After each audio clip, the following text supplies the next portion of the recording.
ഇത് മാസ് മോട്ടോഴ്സിൽ നിന്നാണ്. ഹോണ്ട ആക്റ്റീവയാണ് വണ്ടി, ആക്റ്റീവ 4G. അത് വർക്കിന് ആയിട്ടുണ്ടായിരുന്നു. മെയിനായിട്ട് നമുക്ക് പറഞ്ഞാൽ ഒന്ന് എഞ്ചിൻ ഓയിൽ മാറ്റാനുണ്ട്. പിന്നെ petrol meter, fuel meter working അല്ല. അതേപോലെ തന്നെ ഫ്രണ്ട് സൈഡിൽ നിന്ന് ഒരു ചെറിയ വൈബ്രേഷൻ ഡേസ് പറഞ്ഞിട്ടുണ്ട്, ഒരു ജർക്കിങ് പോലെ.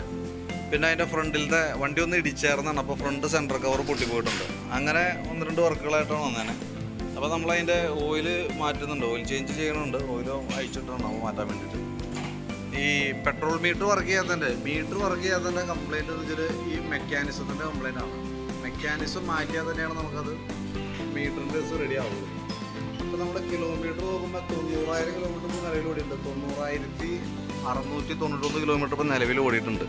ആ മെക്കാനിസം മാറ്റിയാലാണ് നമുക്കത് ക്ലിയർ ആവുള്ളൂ. അപ്പോൾ പുതിയ മെക്കാനിസം വെച്ച് ചെക്ക് ചെയ്യാൻ വേണ്ടി വെച്ചതാണ്. ചെക്ക് ചെയ്ത് നോക്കുന്ന സമയത്ത് നമുക്ക് പെട്രോൾ മീറ്ററൊക്കെ കറക്റ്റായിട്ട് വർക്ക് ചെയ്യുന്നുണ്ട്. നമുക്ക് പഴയ മീറ്റർ 90,000 കിലോമീറ്റർ കാണിക്കുന്നുണ്ടെങ്കിൽ പുതിയ മീറ്റർ വരുന്നത് 0 എന്നാണ് സ്റ്റാർട്ട് ചെയ്യുക, 1 എന്നാണ് സ്റ്റാർട്ട് ചെയ്യുക. അപ്പോൾ നമുക്ക് വണ്ടിയുടെ ടോട്ടൽ കിലോമീറ്റർ അറിയണമെന്നുണ്ടെങ്കിൽ ആ പ്ലസ് ആ 90,000 കൂടി കൂട്ടിയാലാണ് നമുക്ക് അറിയാൻ പറ്റുള്ളൂ കേട്ടോ കറക്റ്റായിട്ട്. പിന്നെ അതേപോലെ തന്നെ സെൻട്രൽ കവറിൻ്റെ കേസ് പറഞ്ഞിട്ടുണ്ടായിരുന്നു. അത് ഫ്രണ്ടിൽ വന്ന ഫൈബർ ബോഡിയാണ്, അത് ഇടിച്ചിട്ട് ഇവിടെ സൈഡ് പൊട്ടിപ്പോയിട്ടുണ്ട്. അപ്പോൾ നമുക്കത് മാറ്റണം. ഓൾറെഡി നമ്മുടെ കയ്യിൽ സ്റ്റോക്കില്ല. ഫൈബർ ഐറ്റംസ് ആയതുകൊണ്ട് തന്നെ നമുക്ക് ബുക്ക് ചെയ്ത് ഓർഡർ ചെയ്തെടുത്ത് വരുത്താറ് സാധാരണ. ആ ഇടി കിട്ടിയേക്കണ കൂട്ടത്തിൽ കൂടെ എന്ത് പറ്റിയേക്കണമെന്ന് വെച്ചാൽ ഈ കവറുകൾക്കും ചെറിയൊരു ഡാമേജ് വന്നിട്ടുണ്ട്. ഇവിടെ നോക്കുമ്പോൾ അറിയാം, ഇവിടെ ഇടിച്ചിട്ട് ചെറുതായിട്ട് ഉള്ളിലേക്ക് കയറി പോയിട്ടുണ്ട്. ഞാൻ ചെറുതായിട്ടൊന്ന് ലെവൽ ചെയ്തിട്ടുണ്ട്.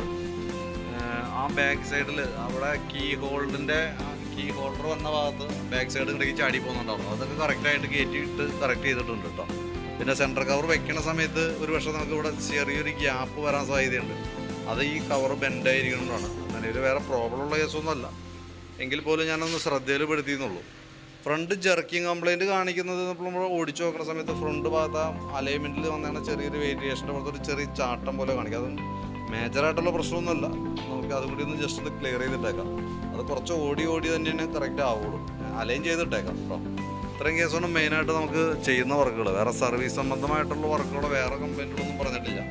നിലവിൽ പറഞ്ഞിരിക്കുന്നത് ഓയിൽ ചേഞ്ച്, ഫ്യൂൽ മീറ്ററിൻ്റെ കേസ് പറഞ്ഞിട്ടുണ്ട്, സെൻട്രൽ കവറിൻ്റെ കേസ് പറഞ്ഞിട്ടുണ്ട്, ഫ്രണ്ട് ചാട്ടം, അത്രയും കംപ്ലയിൻ്റാണ് പറഞ്ഞേക്കണേ. അപ്പോൾ അതിൻ്റെ ഒരു ഡീറ്റെയിൽ ആയിട്ട് എസ്റ്റിമേറ്റ് കാര്യങ്ങളൊക്കെ ഡീറ്റെയിൽസും വാട്സാപ്പിലേക്ക് സെൻഡ് ചെയ്തിട്ടേക്കാം. ഓക്കെ, വൈകുന്നേരത്തേക്ക് നമുക്ക് വർക്ക് ക്ലോസ് ചെയ്യാനായിട്ട് സാധിക്കും കേട്ടോ.